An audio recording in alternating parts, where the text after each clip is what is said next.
Bonjour à toutes et à tous, bienvenue sur le talk show du THSF par TV Bruit. Nous avons avec nous aujourd'hui Alfonso Sanchez Uzabal du collectif Montera 34. Bonjour Alfonso. Bonjour Paul. Donc en fait, vous travaillez avec le collectif sur l'ouverture des données et la réappropriation justement de ces données par les citoyens. Tu nous as fait une conférence là-dessus hier. Moi, ce que j'aimerais aborder aujourd'hui, c'est plutôt l'aspect comment cette réappropriation de données devient une possibilité d'émancipation citoyenne finalement. Est-ce que tu peux nous expliquer en quoi se réapproprier les données peut nous aider à mieux comprendre comment fonctionne la société, quoi? Bon, déjà, nous, depuis Montera 34, on essaye d'apprendre les gens qui viennent travailler avec nous les outils pour pouvoir analyser eux-mêmes les données. Ça, on soi-même est bien parce qu'en fait, on donne la possibilité aux citoyens de sortir ses propres conclusions. Mais en plus, à niveau de la société, ça ajoute beaucoup de points de vue sur un sujet. Alors, des points de vue multiples sur un sujet, finalement, nous fait comprendre beaucoup mieux le sujet.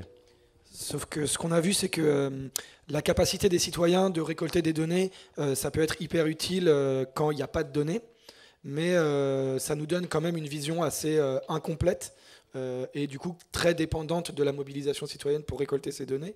Et finalement, est-ce que ce n'est pas les administrations qui seraient les mieux placées pour récolter de la donnée et avoir une vision plus globale des choses? En fait, nous, on pense que c'est un travail collaboratif entre la citoyenneté et les administrations. Il y a des données, effectivement, qui pour la citoyenneté sont très facilement récoltables, compilables. Et peut-être l'administration devait avoir, dans ces cas-là, un rôle plutôt de coordination et donner aux citoyens les outils, les plateformes, les espaces pour récolter ces données. Ce qu'on a tendance à croire aussi, c'est qu'il y a toujours une résistance politique, que tout est très politisé. Alors, sans vouloir dénigrer le fait que, évidemment, tout est politique, mais est-ce que les résistances de l'administration à aller vers l'open data ne sont que de la résistance pour des raisons politiques ? Ou est-ce que finalement, on a affaire aussi finalement à des problèmes structurels? Enfin, qu'est-ce qui empêche d'aller vers l'open data en fait? Ouais, effectivement, comme tu dis, il y a une résistance politique des fois, mais aussi il y a des problèmes structurels de fonctionnement dans l'administration même. Alors, on peut voir que quand il y a un changement de couleur politique dans une administration, on peut voir un virage vers une direction ou l'autre. Alors là, c'est clair qu'il y a une résistance politique, il y a un composant politique, mais aussi il y a beaucoup de démarches de fonctionnement qui empêchent d'ouvrir les données et de mettre à jour les bases de données qui ont été ouvertes dans le passé. Alors il faut aussi, on parlait hier pendant la conférence de la culture des données, que nous, depuis Montera 34, comme il y a beaucoup de gens qui le font comme ça, on essaie d'élargir la culture des données des citoyens, mais il faut aussi élargir la culture des données des administrations. Oui, finalement, c'est ça que tu me disais. On a l'impression que l'administration possède toutes ces données, possède tout et ne veut pas les donner. Mais en fait, il y a pas mal de fois où même l'administration elle-même ne fait pas ce travail-là, n'a pas cette culture de récolter de la donnée et de l'analyser. Voilà, exactement. En fait, on croit, quand on ne connaît pas l'administration, qu'ils ont toutes les données, et qu'ils travaillent avec ces données pour sortir ces conclusions, mais qu'ils ne veulent pas les ouvrir. Mais des fois, l'administration n'a pas les données. Tout simplement, ils n'ont pas l'habitude et les outils pour compiler les données, pour les faire accessibles même pour eux-mêmes. Alors, c'est un vrai travail à mettre en place. Ouais. Et vous, comment vous faites pour aller justement vers l'administration, entre guillemets, comme on le disait, et comment on peut amener l'administration à évoluer en termes de pratique par rapport aux données? Bon, c'est un gros travail, comme on disait avant, et nous, on n'a pas toutes les réponses, mais en fait, déjà, comme on disait avant, depuis notre expérience, il faut pas penser qu'on parle et qu'on se confronte à une structure impossible, et énorme, bureaucratique, presque comme un dinosaure, qu'on appelle l'administration. Et on essayait plutôt de parler avec les personnes directement qui sont dans l'administration. Ça nous permet en fait de cibler vraiment dans les bonnes personnes les débats, les démarches. Et en plus, ça change complètement la conversation que tu peux avoir avec l'administration, entre guillemets. Si tu utilises les canaux institutionnels qui ont été déjà établis, forcément, tu vas te confronter avec une administration qui n'est pas prête pour certaines démarches. Par contre, si tu parles directement avec les personnes qui sont dans l'administration, la façon de se comprendre est complètement différente. En plus, ça aide à estomper les frontières entre l'institution et les dehors de l'institution. Une chose qui, à notre avis, c'est très, très important. Mais ces gens-là qui sont ouverts, prêts à accepter ce discours-là, à quoi ils sont confrontés une fois que eux ont eu ce discours-là avec vous et retournent au sein de leurs institutions pour essayer de le mettre en place? Est-ce qu'il y a des blocages? Comment ça se passe? Oui, effectivement, je dirais dans ce point-là que nous, on a les rôles faciles. Les travailleurs, des fois les techniciens qui sont dans l'administration, ils sont un sacré travail pour on va dire, c'est une espèce de labyrinthe dans la bureaucratie pour trouver les moyens, les chemins pour contourner ou détourner les façons de faire de l'administration. Ils hackent l'administration. Pardon? Ils hackent l'administration, en fait, c'est du hacking. Ouais, exactement, c'est hacker d'une certaine façon l'administration.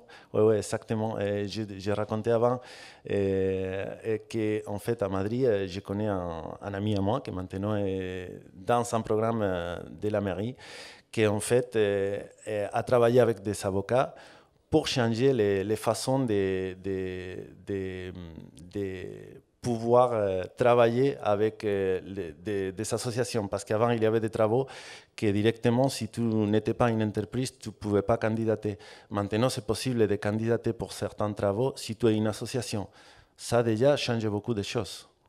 Ok, donc maintenant qu'on a bien remis en place cet aspect de problème structurel à la base, j'aimerais quand même qu'on revienne sur les problèmes politiques que ça peut engendrer, parce que j'imagine que l'administration et encore plus les institutions politiques peuvent avoir peur de livrer ces données, parce que bah, tout simplement la société va être capable de réellement se rendre compte et analyser la manière dont est gérée.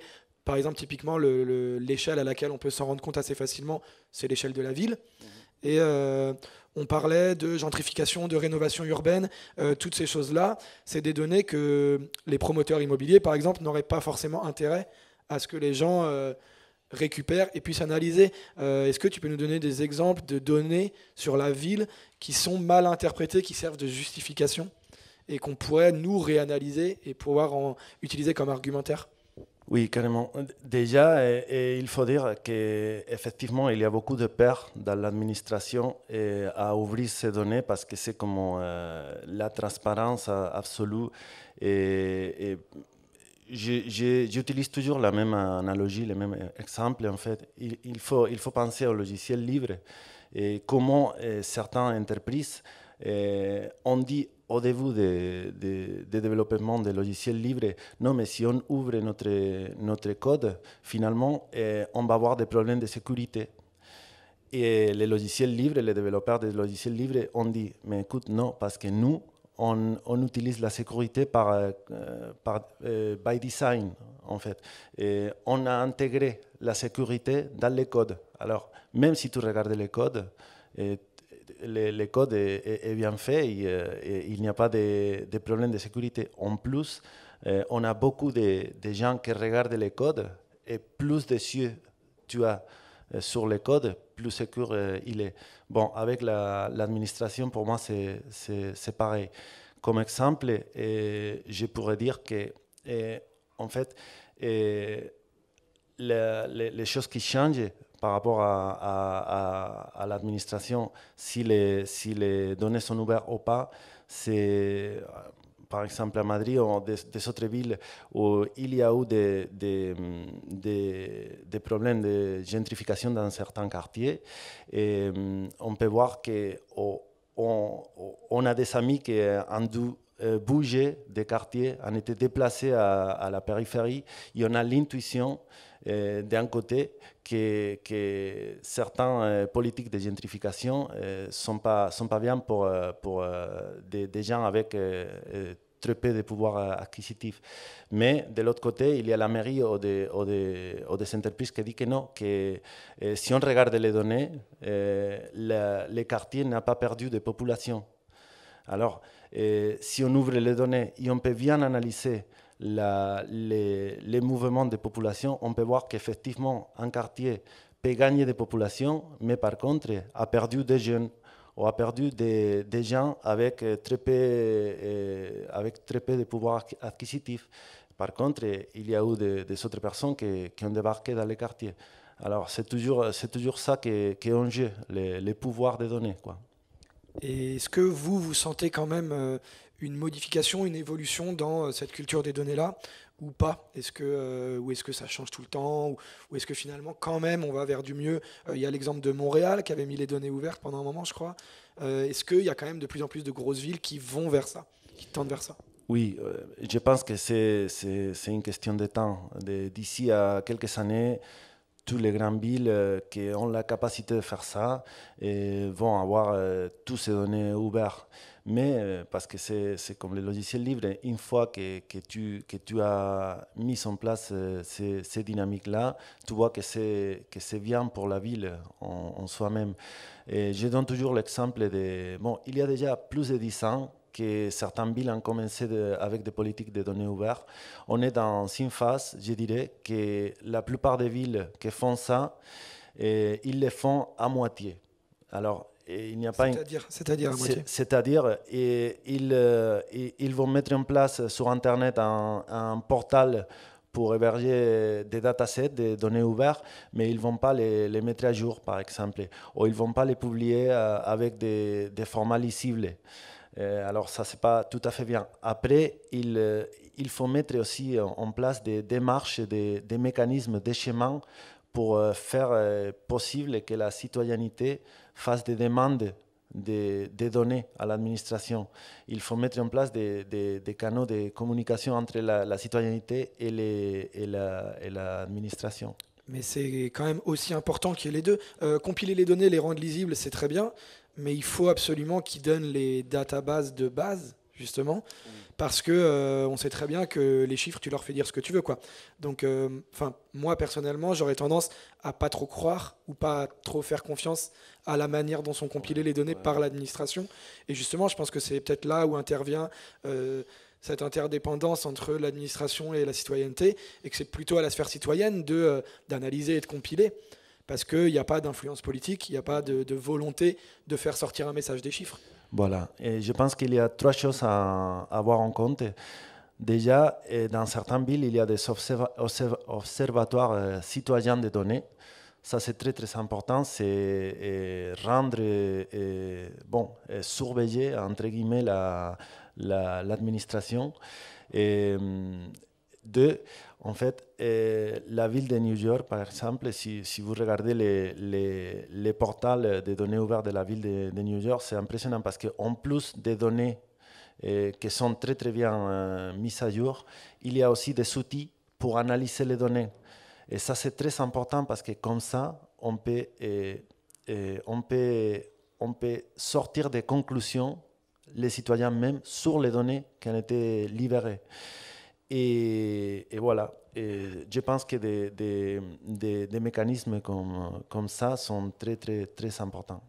Peut-être pour finir, est-ce que tu as des exemples de communautés qui travaillent sur l'analyse ou l'open data en France, où les gens pourraient s'investir, ou en Espagne, enfin voilà, donner des exemples aux gens qui vont nous regarder, s'ils ont envie de faire ça, où est-ce qu'ils peuvent s'investir, quoi.